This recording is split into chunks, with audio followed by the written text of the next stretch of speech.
Halo guys, salam pikiran muda. Saya Sedika Fmai, selamat datang di channel saya. Oke, baik. Mungkin sebagian dari kalian ada yang sudah pernah membaca atau mengerti apa sih itu kriptobotani atau sudah tahu apa itu pengertian kriptobotani. Namun bagi kalian yang belum mengerti, saya akan menjelaskannya. Jadi kriptobotani itu adalah ilmu yang mempelajari tentang tumbuh-tumbuhan atau flora-flora yang eksotis. Namun keberadaannya belum diterima atau belum diakui oleh komunitas ilmiah dikarenakan sedikitnya informasi atau sedikitnya orang-orang atau dokumen yang pernah melihat tentang flora atau tumbuh-tumbuhan ini. Namun seringkali diceritakan turun-temurun oleh masyarakat daerah setempat.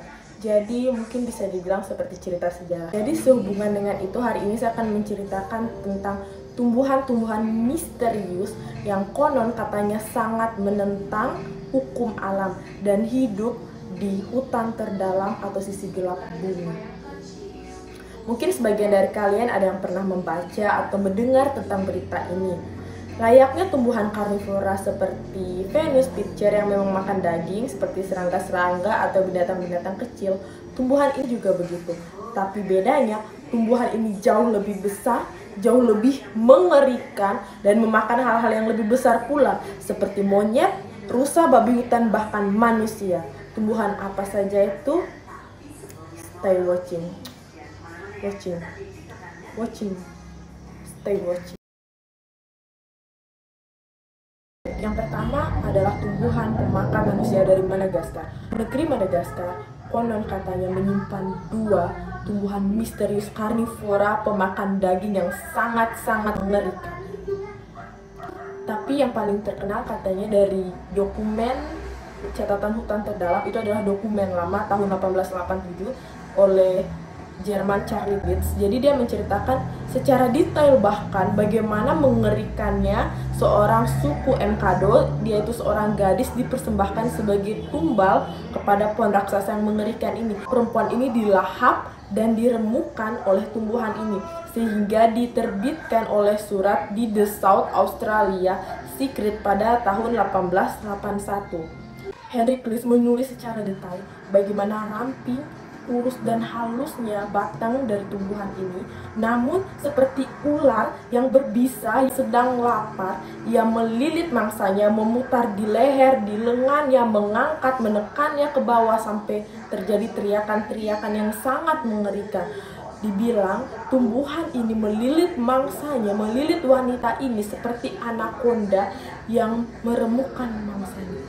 Wow.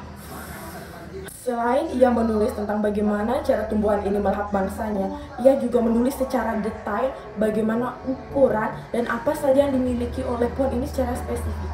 Dia bilang panjang pohon ini sampai 8 langkah kaki orang dewasa. Dengan bentuk pohon yang seperti pohon nanas namun lebih besar dan mengerikan, dengan sulur yang panjang menjuntai dari atas ke bawah. Dan di atas batang itu terdapat wadah seperti wadah yang isinya memiliki cairan yang sangat-sangat adiktif. Artinya bisa membuat seseorang itu pingsan karena ya semacam pembius lah. Dan selain itu ia juga memiliki sulur yang panjang yang berbulu dengan 6 palpi dan seperti tentakel putih, seperti tentakel gurita, sangat lengket, tentakel. Jadi maksud saya sulurnya itu seperti tentakel gurita, dibilang sangat-sangat lengket. Jadi dengan dia bius dan ditambah lengketnya ini ranting-rantingnya, bagaimana lah mangsanya ini dapat lari. Buahnya itu berwarna putih dengan daun yang transparan seperti lidah serangga. Bayangkan transparannya itu bagaimana. Lalu dokumen grafis juga mengklaim adanya beberapa ekspedisi yang dilakukan oleh penjelajah untuk mencari benar adanya atau tidak tentang tumbuhan pemakan manusia ini. Salah satunya terjadi ekspedisi pada tahun 1911 sampai tahun 1913, berarti 2 tahun. Ada seorang pria bernama C. Salmon Osborn. Dia melakukan penelitian selama 2 tahun dan mencari pohon ini di tempat itu, namun hasilnya nihil. Dan saat ia mulai pulang ke tempatnya, ke tempat asalnya, dia ketemulah dengan orang pribumi di jalan. Baru dia tanya, "Pak, aku ini mencari pohon ini sudah lama. Betul nggak ya ada pohon seperti ini makan manusia?" Jawablah orang pribumi, "Iya Pak, betul ada. Cuman memang susah ditemukan." Ekspedisi lain dilakukan oleh penjelajah dari Ceko pada tahun 1998 yang bernama Ivan Markele. Jadi ia berusaha menemukan pohon ini juga namun tidak ketemu. Tapi dia belajar dari pohon karnivora lainnya.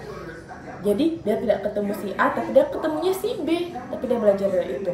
Dia tahu pohon ini karena dia pernah melihat foto dari perwira Inggris yang pernah mengfoto pohon ini dengan tulang-tulang yang banyak di bawahnya. Dia tanyalah sama penduduk desa kasih tahu, tapi penduduk desa bilang pohon itu memiliki bunga yang baunya sangat beracun. Jika kalian menghirupnya, kalian akan mati. Nah, anak buahnya bilang gak usah ke sana, tapi karena si bos, namanya bos, dia ingin ke sana, ya udah diikutin. Pakailah mereka masker gas. Lalu sampailah mereka di sana. Setelah sampai di sana, ia lihat memang banyak sekali tulang-tulang yang ada di bawah pohon itu. Namun saat itu pohon itu tidak memiliki bunga mekar, sehingga tidak ada gas beracun. Kata penduduk desa yang ia bawa ke situ, memang bunganya mekar menurut musim, jadi tidak selalu mekar. Dan Ivan ini mulai bingung, ini benar nggak ya pohon yang dikasih tahu sama perwira yang ada di foto perwira Inggris itu, atau ini adalah penemuan baru? Menurut kalian, apakah tumbuh-tumbuhan ini betul atau tidak? Komen di bawah. Kedua, pohon vampir dari Nicaragua. Cerita ini muncul dari rawa-rawa gelap yang ada di Nicaragua. Adanya kisah aneh tentang pohon anggur seperti vampir yang menghisap darah. Penduduk setempat menamainya dengan iblis penjerat. Suatu hari ada cerita dari seorang peneliti bernama Mr. Dunstan. Jadi ia tinggal di tempat itu selama 2 tahun untuk meneliti hewan, serangga, bahkan tumbuh-tumbuhan yang ada di tempat itu. Suatu hari saat ia mengumpulkan serangga yang ingin dia teliti, dia mendengar anjing yang melolong sangat tinggi. Itu seperti lolongan yang sangat ketakutan. Ia bergegas mencari anjingnya. Saat ia lihat, anjingnya sedang dililit oleh tumbuhan seperti anggur namun lebih gelap yang berada di dekat rawa-rawa. Langsunglah ia cepat-cepat menolong anjing. Tidak mungkin dia kasih biar anjingnya. Tapi dia di saat itu nggak sadar kalau pohonnya ini bisa hidup. Dia mulai ambil kapaknya, motong ranting-ranting, tapi ada hal aneh terjadi. Tangannya dililit, dia lepaskan tangan, kakinya terlilit, dan dia mulai sadar bahwa pohon itu hidup. Dan setelah beberapa waktu bertarung, akhirnya ia mampu melepaskan dirinya dan anjingnya dari pohon itu. Tapi ia sadar bahwa tangannya melepuh dan memerah serta mengeluarkan darah. Dan saat ia melihat anjingnya juga memiliki banyak darah di sekujur tubuhnya. Dan saat ia perhatikan, ada bintil-bintil kecil tempat darah keluar. Ternyata itu dilakukan oleh sang pohon untuk menghisap darah anjing. Dari situlah namanya ya peneliti, pasti makin penasaran. Meneliti dia teliti, namun pohon ini tidak bisa didekati karena kalau didekati dia yang mati. Jadi dia membawa daging mentah, dia lempar, dan darah-darah yang ada di daging itu dihisap sampai habis. Dia hanya menghisap darah dan membiarkan dagingnya itu jatuh kering. Malah daging itu kering. Setelah melakukan penelitian dari jauh walaupun sulit dipegang, Mr. Dunstan berpendapat bahwa pohon ini memiliki ranting yang berwarna hitam dan memiliki getah yang sangat lengket dan berbau busuk seperti bangkai hewan. Mungkin karena biasanya kan membunuh hewan-hewan dan memiliki daya hisap yang super duper kuat di luar keyakinan.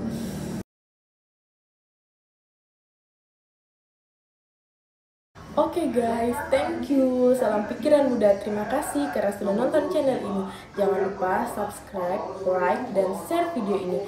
Dan follow Instagramku serta DM saya atau beri komentar di video ini tentang video menarik apa yang bagus untuk saya ceritakan lagi. Thank you, love.